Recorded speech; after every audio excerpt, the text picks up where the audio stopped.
कितनी बार ठान लिया ना वो कि अब नहीं, अब बस, अब मैं मैस्टरबेशन नहीं करूंगा। पर हर बार हार गए, हर बार खुद से किया हुआ वादा टूट गया। आपको पता है ये गलत है, फिर भी आप खुद को रोक नहीं पाते। जैसे कोई इंसान स्मोकिंग, ड्रिंकिंग या जंक फूड का आदी हो जाता है, वैसे ही आप मैस्टरबेशन की लत में फंस चुके हो। और सबसे खतरनाक बात, आपको पता है ये धीरे धीरे आपकी जिंदगी को अंदर से खा रहा है, आपको खोखला कर रहा है, लेकिन फिर भी आप रुक नहीं पाते। क्यों? लेकिन सुनो, ये सिर्फ मैस्टरबेशन छोड़ने की लड़ाई नहीं है, ये लड़ाई है खुद को वापस पाने की, खुद से दोबारा जुड़ने की, एक ऐसी जिंदगी जीने की जहां कंट्रोल आपके हाथ में हो, न कि किसी लत के। इस वीडियो में हम 3 चीज़ों को बहुत गहराई से समझेंगे। ये लत लगती क्यों है, ये आपकी लाइफ को अंदर से कैसे बर्बाद कर रही है, और सबसे ज़रूरी हम इससे प्रैक्टिकली छुटकारा कैसे पाएं, वो भी हमेशा के लिए। तो चलो शुरुआत करते हैं एक सबसे ज़रूरी सवाल से कि आखिर आप बार बार मैस्टरबेट करते क्यों हो। देखो, जब भी आप कोई ऐसी चीज़ करते हो जिससे आपको अच्छा फील होता है, जैसे गेम खेलना, चॉकलेट खाना या किसी से प्यार से मिलना, तो आपके ब्रेन में एक केमिकल रिलीज होता है जिसे कहते हैं डोपामिन। डोपामिन को फील गुड हार्मोन भी कहते हैं, क्योंकि जब ये रिलीज होता है तो आपको एकदम अच्छा, हल्का और मज़ेदार महसूस होता है। अब बात आती है मैस्टरबेशन की। जब आप मैस्टरबेट करते हो तो आपके शरीर में भी बहुत तेजी से डोपामिन रिलीज होता है, और इतना ज़्यादा कि जितना सेक्सुअल इंटरकोर्स के टाइम होता है। अब क्या होता है, आपके ब्रेन को ये सिग्नल जाता है कि ओह, ये करने से डोपामिन मिल रहा है, यानी मैं अच्छा महसूस कर रहा हूँ। और क्योंकि ब्रेन को बस यही चाहिए कि आप अच्छा महसूस करो, वो आपको बार बार उसी चीज की तरफ धकेलता है। उसे नहीं पता कि ये अच्छी चीज है या बुरी, उसे सिर्फ ये पता है कि इससे डोपामिन मिलता है, और यहीं से एडिक्शन की शुरुआत होती है। देखो, ब्रेन का सिस्टम बड़ा सिंपल है। उसे बस इतना समझ आता है कि कोई एक्टिविटी हुई और उससे डोपामिन मिला। उसे ये नहीं पता कि आपने क्या किया, हाथ हिलाया, मोबाइल चलाया या फिर मैस्टरबेट किया। बस उसे ये पता चला कि ओह, इससे डोपामिन आया है। तो अब ब्रेन उसी एक्टिविटी को दोहराने के लिए आपको पुश करेगा। हर बार जब आप वही करते हो और डोपामिन रिलीज, तो ब्रेन समझता है अरे वाह, यही तो चाहिए मुझे, और दो। यही से एडिक्शन की शुरुआत होती है। लेकिन अब असली प्रॉब्लम है, ब्रेन को फर्क नहीं पड़ता कि वो चीज सही है या गलत। वो नैतिकता नहीं समझता, लॉन्ग टर्म नुकसान नहीं देखता, उसे बस डोपामिन चाहिए। लेकिन आपके अंदर एक और सिस्टम है जिसे कहते हैं इंटेलेक्ट, जिसे कहते हैं बुद्धि। यही वो जगह है जो आपको बताती है कि रुको, ये ठीक नहीं है, ये मुझे बर्बाद कर रहा है। पर दिक्कत यही है कि ज्यादातर लोगों का ब्रेन और इंटेलेक्ट कनेक्टेड नहीं होते। ब्रेन भाग रहा होता है डोपामिन की, और इंटेलेक्ट बस देख रहा होता है। इस डिस्कनेक्ट की वजह से आप बार बार करते हो, जिसके बाद आपको पछतावा होता है। और यही सबसे बड़ी ट्रेजेडी है इस एडिक्शन। और यही वो जगह है जहां आपको अपने इंटेलेक्ट को एक्टिवली यूज करना पड़ेगा, क्योंकि इंटेलेक्ट ही वो है जो आपको बार बार अंदर से कहती है यार, जो मैं कर रहा हूँ ये सही नहीं है। और यही एडिक्शन का पैटर्न होता है, चाहे वो स्मोकिंग हो, ड्रिंकिंग हो, ड्रग्स हो, पोर्नोग्राफी हो या फिर मैस्टरबेशन। हर बार ब्रेन वही चाहता है, मुझे वही चीज फिर से चाहिए, फिर से वो डोपामिन चाहिए, और वो इसी शरीर से, इसी बॉडी से बार बार वही काम करवाना चाहता है जो उसे फील गुड कराता है। उसे फर्क नहीं पड़ता कि उससे आपकी लाइफ खराब हो रही है या नहीं। अब सवाल ये कि आपको रुकना क्यों चाहिए। मैं मानता हूँ आपके पास भी अपने कुछ पर्सनल रीजन होंगे। कोई रिलेशनशिप बर्बाद हुई होगी, गिल्ट फील हुआ होगा, या शायद हेल्थ में गिरावट आई होगी। पर आज मैं आपको हर लेवल पर यह समझाना चाहता हूं कि क्यों ये जरूरी है कि आप इस लत से बाहर निकलें, शारीरिक, मानसिक, भावनात्मक और आत्मिक हर स्तर पर। क्योंकि ये सिर्फ एक बुरी आदत नहीं है, ये धीरे धीरे आपकी जिंदगी को खा रही है। तो सबसे पहले बात करते हैं इसके फिजिकल कॉन्सिक्वेंसेस की। जो असर ये लत आपके शरीर पर डालती है वो आप धीरे धीरे महसूस करने लगते हो। जब भी आप मैस्टरबेट करते हो, आपके शरीर से सीमन बाहर निकलता है, और सीमन में सिर्फ स्पर्म नहीं होता, उसमें होता है टेस्टोस्टेरोन, यानी वही हार्मोन जो एक आदमी को मर्द बनाता है। टेस्टोस्टेरोन क्या करता है, आपकी आवाज भारी करता है, चेहरे पर दाढ़ी लाता है, आपकी मस्कुलर बॉडी बनाता है, और सबसे जरूरी आपको कॉन्फिडेंस देता है, स्ट्रॉन्ग फील कराता है। लेकिन जब बार बार सीमन लॉस होता है तो धीरे धीरे आपके टेस्टोस्टेरोन लेवल्स डाउन होने लगते हैं, और जब टेस्टोस्टेरोन कम होता है तो आप अंदर से खुद को कमजोर, थका हुआ, लो एनर्जी वाला इंसान महसूस करने लगते हो। फिर होता है एक और डेंजरस इफेक्ट, आपकी मैस्कुलिनिटी कम होने लगती है। आप खुद को वो मर्दानगी वाला फील देना छोड़ देते हो, आत्मविश्वास गिरने लगता है, चेहरे का ग्लो चला जाता है, और लिबिडो यानी सेक्सुअल डिजायर भी धीरे धीरे मरने लगता है। और सबसे बड़ी बात, आप खुद को गंदा, बेकार और गिल्टी महसूस करने लगते हो। और यही उस एडिक्शन की जीत होती है कि उसने सिर्फ आपके शरीर को नहीं, आपके आत्मसम्मान को भी तोड़ दिया होता है। अब बात करते हैं उस सच्चाई की जिसके बारे में ज्यादातर लोग बात करने से भी डरते हैं, और वो है इस लत का असर आपके सेक्सुअल हेल्थ पर। देखो, बहुत सारे लोगों को ये महसूस होता है कि जब जरूरत होती है, जब रियल सेक्सुअल इंटरकोर्स का समय आता है, तो इरेक्शन ही नहीं हो पाता। क्यों? क्योंकि ब्रेन इतना ज्यादा सिंथेटिक स्टिमुलेशन यानी पोर्न और मैस्टरबेशन का आदी हो चुका होता है कि अब रियल चीजों में उतनी उत्तेजना ही महसूस नहीं होती, और यही होता है इरेक्टाइल डिस्फंक्शन। अब सोचो, इतनी कम उम्र में जब जिंदगी शुरू भी नहीं हुई तभी अगर ये हाल है तो आगे क्या होगा। और यहीं नहीं रुकती बात। ऐसी बहुत सी केस स्टडीज सामने आई हैं जहां एक्सेसिव मैस्टरबेशन दिन में 3-4 बार या उससे ज्यादा लोगों को फर्टिलिटी इश्यूज की तरफ ले गया। मतलब वो लोग चाहकर भी पिता नहीं बन सकते। अब सोचो ये कितना बड़ा लॉस है। एक पल का सुख और पूरी जिंदगी की क्षमता खत्म। कई लोगों को तो टेस्टिकल्स में दर्द रहने लगता है, लगातार भारीपन महसूस होता है और शरीर में एक अजीब सी थकान और बीमारी सी लगने लगती है। लेकिन डरना नहीं है। अगर से अभी से तुम इस लत से बाहर निकलने की ठान लो तो ये सब कुछ रिवर्स हो सकता है। हाँ, शरीर को वक्त लगेगा लेकिन नेचर तुम्हारे साथ है। तुम फिर से वो ताकत, वो मर्दानगी, वो कॉन्फिडेंस वापस पा सकते हो। बस बने रहो और ये सफर पूरा सुनो, क्योंकि आगे आने वाला है मेंटल और इमोशनल तबाही का सच। अब बात करते हैं उस हिस्से की जो बाहर से नहीं दिखता पर अंदर से इंसान को खा जाता है, और वो है इस लत के इमोशनल कंसीक्वेंसेस। कुछ लोगों ने तो यहाँ तक है, मैं अपनी कजिन, अपनी आंटी, यहाँ तक कि अपने ऑफिस के कोवर्कर्स के बारे में सोचकर भी मैस्टरबेट करता हूँ। और जब मैं रियल लाइफ में ऐसे लोगों से मिलता हूँ ना, तो वो मुझसे एक ही बात कहते हैं, भाई मुझे शर्म आती है, मैं अपनी ही नज़रों में गिर चुका हूँ। वो कहते हैं, मैं सामने वाले इंसान से आंख नहीं मिला पाता, ना मुझ में कॉन्फिडेंस बचा है, ना मासूमियत। मैं खुद को कंट्रोल नहीं कर पाता और फिर बाद में रोता हूँ, गिल्टी फील करता हूँ। और ऐसा नहीं है कि वो किसी के साथ कुछ करना चाहते हैं, ना ही कोई गंदा इरादा है, लेकिन जब मन और ब्रेन उस लत के इतने गुलाम हो चुके हों तो बस सोच ही सोच में इंसान डूबता है।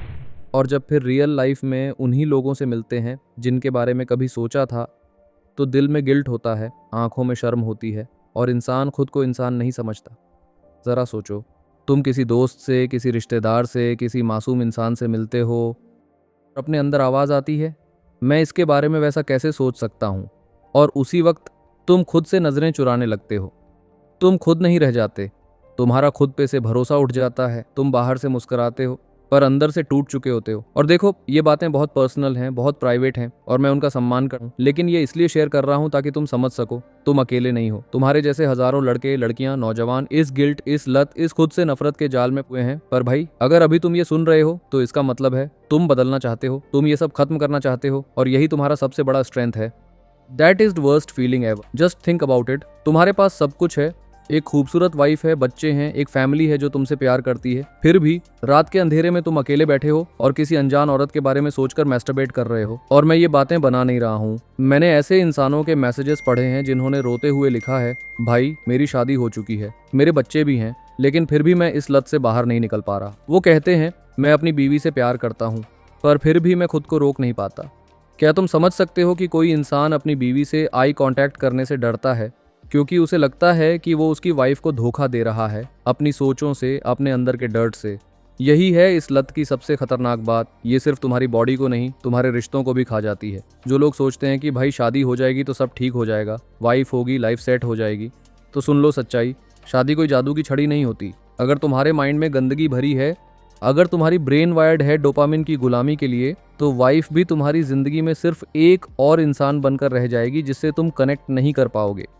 क्योंकि जब तुम्हारा माइंड पोर्न, फैंटेसी और नकली प्लेजर के पीछे भाग रहा हो तो रियल इंटीमेसी वहां टिक ही नहीं सकती। और इससे सबसे ज्यादा तकलीफ किसे होती है? तुम्हें। क्योंकि हर बार जब तुम ये सब करते हो, तुम अंदर से खुद से और दूर चले जाते हो, तुम्हारा सेल्फ रिस्पेक्ट मिट्टी में मिल जाता है। और भाई, जब एक मर्द अपनी ही नजरों में गिर जाए तो दुनिया की कोई भी ताकत उसे खड़ा नहीं कर सकती सिवाय उसके खुद के। आज के टाइम में लोग सेक्स से ज्यादा मैस्टरबेशन को प्रेफर करने लगे हैं क्योंकि मैस्टरबेशन आसान है, इट्स ईजी। सेक्स में क्या होता है? पेशेंस चाहिए, टाइम चाहिए, इमोशनल कनेक्शन चाहिए, रिस्पेक्ट चाहिए, एक रिलेशनशिप चाहिए।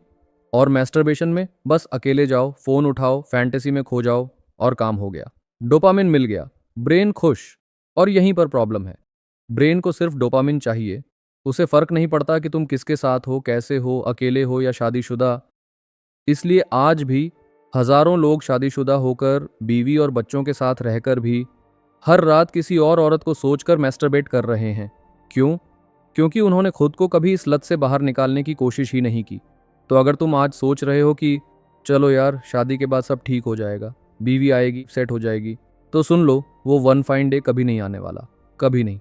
क्योंकि आदतें खुद नहीं बदलती, इंसान को उन्हें बदलना पड़ता है। और अगर तुमने आज, अभी, इसी सेकंड इस लत को पकड़कर उसका गला नहीं घोंटा तो आगे जाकर ये तुम्हारी पूरी लाइफ को खोखला कर देगी। तुम्हारे रिश्ते, तुम्हारा आत्मसम्मान, तुम्हारा फ्यूचर सब बर्बाद हो सकता है। अब सवाल ये है, इस लत को तोड़ें कैसे, इस एडिक्शन से बाहर निकलें कैसे? सबसे पहला स्टेप, प्रॉब्लम को पहचानो, अनोलेट करो, फेस करो। क्योंकि जब तक तुम यही सोचते रहोगे कि अरे सब करते हैं यार, कोई बड़ी बात नहीं, हेल्दी होता है, बॉडी के लिए अच्छा होता है, तब तक तुम खुद से झूठ बोलोगे और यही झूठ तुम्हें अंदर ही अंदर खा जाएगा। लेकिन अगर तुम आज इस वीडियो में यहाँ तक पहुंचे हो तो इसका मतलब है तुम्हारा दिल जानता है कि ये प्रॉब्लम है और इसे अब खत्म करना पड़ेगा। तुम्हारा दिल जानता है कि यार तू गलत कर रहा है, तू बर्बाद हो रहा है, अंदर से टूट रहा है, पर तू खुद को चुप करवा देता है।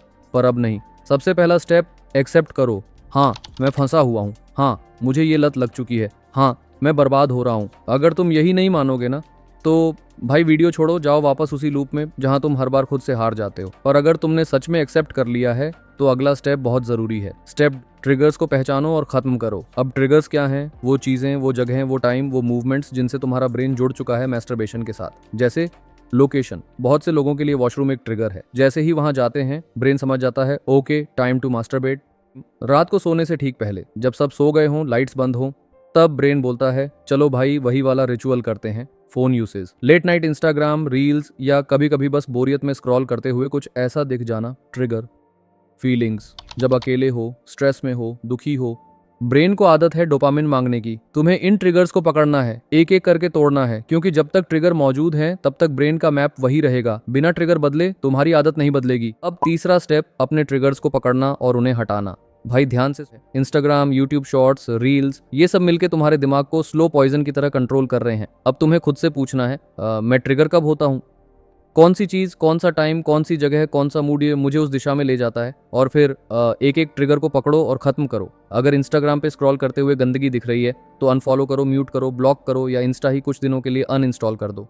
क्यों? क्योंकि क्या कुछ रैंडम अजनबियों की रील्स तुम्हारी पूरी लाइफ से ज्यादा इंपॉर्टेंट है? क्या तुम्हारी विल पावर इतनी सस्ती है कि एक रील ने तुम्हें हिल दिया? अब सोचो, अगर तुम ट्रिगर की वजह से फेल हो जाते हो तो इसका मतलब क्या हुआ? इसका मतलब तुमने अपनी लाइफ की चाबी उन ट्रिगर दे दी है। अब सोचो, तुम कंट्रोल में हो या ट्रिगर तुम्हें चला रहे हैं? क्या तुम एक स्ट्रांग इंसान बनना चाहते हो या एक रिमोट कंट्रोल्ड इंसान? भाई तुम्हें खुद को यह बोलना है, ठीक है ट्रिगर हुआ तो क्या, अब मैं वही पुराना पथ नहीं चुनूंगा, अब मैं खुद को बदलूंगा।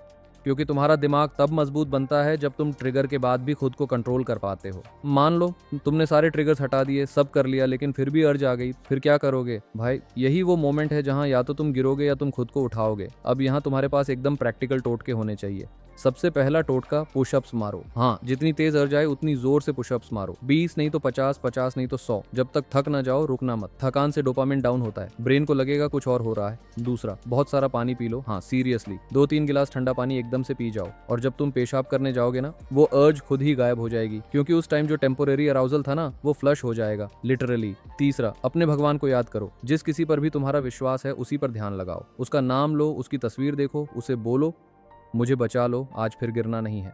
चौथा, बाहर निकल जाओ, वॉक पे जाओ, कहीं आसपास घूम आओ, भागो दौड़ो, लेकिन उस अर्ज को अकेले कमरे में मत बढ़ने दो, क्योंकि अकेलेपन में ही ये सबसे ज्यादा पलता है। पांचवा, किसी अकाउंटेबिलिटी पार्टनर को कॉल करो। अगर कोई ऐसा दोस्त है जिससे खुलकर बात कर सकते हो, बस एक कॉल लगाओ और बोलो भाई ट्रिगर हुआ हूँ। बस इतना बोलना भी उस अर्ज को तोड़ने के लिए काफी होता है। अब बात यह है, इनमें से कोई एक तरीका नहीं, तुम्हें 2-3 तरीकों का अपना कॉम्बो बनाना है, ताकि जब भी वो अर्ज आए तुम्हारे पास रेडी हथियार हो। भाई याद रख, अगर तू उसी टाइम गया तो तेरा ब्रेन तुझे सलाम करेगा। Step 4, replace cheap dopamine with quality dopamine. Cheap dopamine हटाओ, रियल डोपामिन लाओ। तू क्या सोचता है डोपामिन सिर्फ पोर्न, फूड या फैपिंग से मिलता है? नहीं भाई, डोपामिन का असली मजा तब आता है जब वो मेहनत से मिले। चीप डोपामिन क्या है? पोर्न देखना, मैस्टरबेशन, इंस्टाग्राम रील्स पे स्क्रॉल करते रहना, दिन भर जंक फूड खाना, निकोटीन, सिगरेट, शराब, सस्ते नशे, सस्ता मजा लेकिन महंगी बर्बादी। रियल डोपामिन क्या है? सुबह जल्दी उठना, ठंडे पानी से नहाना, वर्कआउट करना, काम पूरा करना, किताबें पढ़ना, फैमिली के साथ टाइम बिताना, गोल्स हिट करना, नए स्किल्स सीखना, पैसा कमाना, बिजनेस ग्रो करना। ये सब चीजें भी तेरे ब्रेन को डोपामिन देती हैं, पर ये डोपामिन तुझे मर्द बनाता है। Strong, focused, respected. तुझे चाहिए क्या? 10 सेकंड का चीप डोपामिन या 10 साल की लेजेंडरी लाइफ? अब एक बात और समझ लूं, अगर एडिक्ट बनना ही है तो इन चीजों का बनो। जिम जाने का एडिक्ट, पढ़ाई करने का एडिक्ट, अपने पैशन पे काम करने का एडिक्ट, अपने माँ बाप को फ्राउड कराने का एडिक्ट, अपने अंदर के राक्षस को हराने का एडिक्ट। क्योंकि भाई ये एडिक्शन तुझे बर्बाद नहीं ब्रांड बना। अब अगले स्टेप पे चलें। Step 5, build accountability. अकेले नहीं लड़नी ये लड़ाई भाई, ये लड़ाई बड़ी है और बड़ी लड़ाइयों में अकेला योद्धा कभी कभी थक जाता है। इसलिए चाहिए एक सच्चा अकाउंटेबिलिटी पार्टनर, कोई ऐसा जो तुझसे बोले भाई तू गिरा था ना, चल अब उठ, हम साथ हैं। अकेले मुश्किल होता है, ये मानना कमजोरी नहीं, ये समझदारी है। तो क्या कर सकता है? 1, कमेंट करो, साथी ढूंढो, नीचे जाकर बोलो मैं भी क्विट कर रहा हूँ, कौन है मेरे साथ। अपना नाम, शहर, टाइम जो तय किया है सब लिखो, कोई दूसरा भी लिखेगा, उससे जुड़ो, रोज एक दूसरे को अपडेट दो, आज मैंने नहीं किया, या अगर कर दिया तो बोलो गिरा हूं लेकिन रुकूंगा नहीं। 2, WhatsApp dot Telegram groups. Internet पे ऐसे कई ग्रुप्स हैं जहां लड़के लड़कियां सब मिलके no fap no porn challenge कर रहे हैं, एक दूसरे को रोज मोटिवेट करते हैं। अगर कोई गिरता है तो उसे गिल्ट नहीं दिया जाता बल्कि उठाया जाता है। Accountability isn't about shame, it's about support. Now what happens after you quit. नहीं सकता कि इस एडिक्शन से बाहर निकलने के बाद तू कैसा महसूस करेगा।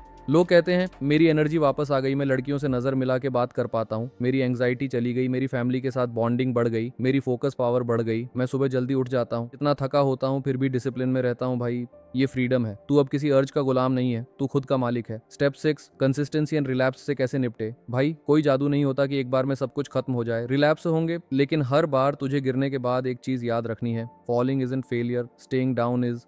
अपना एक डायरी बना, लिख आज डे 1 है, हर दिन को सेलिब्रेट कर। डे 2, डे 5, डे 10 क्यों? क्योंकि माइंड को रिजल्ट्स चाहिए, विजिबल प्रोग्रेस। तू जब पीछे देखेगा तो खुद बोलेगा भाई इतनी मेहनत की है, अब नहीं तोड़ूंगा।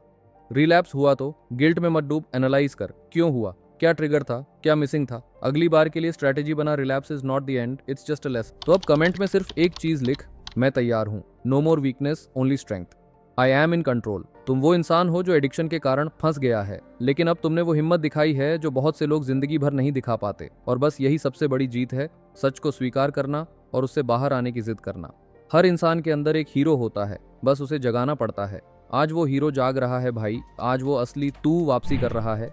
अब किसी ट्रिगर, किसी वीडियो, किसी अर्ज का कंट्रोल नहीं होगा, अब कंट्रोल सिर्फ तुम्हारे पास होगा। सेड लाइफ में ग्रो करो यार, क्योंकि अगर लाइफ में नहीं बढ़े तो क्या जिए। और भाई ये वीडियो मत रोको, फैलाओ उन तक जिनकी जिंदगी में ये लत, ये गिल्ट, ये अंधेरा छाया है। शेयर करो सोशल मीडिया पर, व्हाट्सएप ग्रुप्स में, फ्रेंड्स को डीएम करके, क्योंकि ये वीडियो एक गिफ्ट है, एक उम्मीद है, एक फाइट का शुरुआत है। कमेंट करके बताओ इस वीडियो ने तुम्हारे दिल को छुआ या नहीं, क्या और अब आगे क्या करने वाले हो। और अगर ऐसी ही ब्रूटली रियल, इमोशनल और मोटिवेशनल वीडियो चाहिए तो सब्सक्राइब कर लो भाई, मैं हमेशा तुम्हारे साथ हूँ हर फाइट में। मिलते हैं अगली वीडियो में, और याद रखना तू शेयर है और शेयर कभी झुकता नहीं।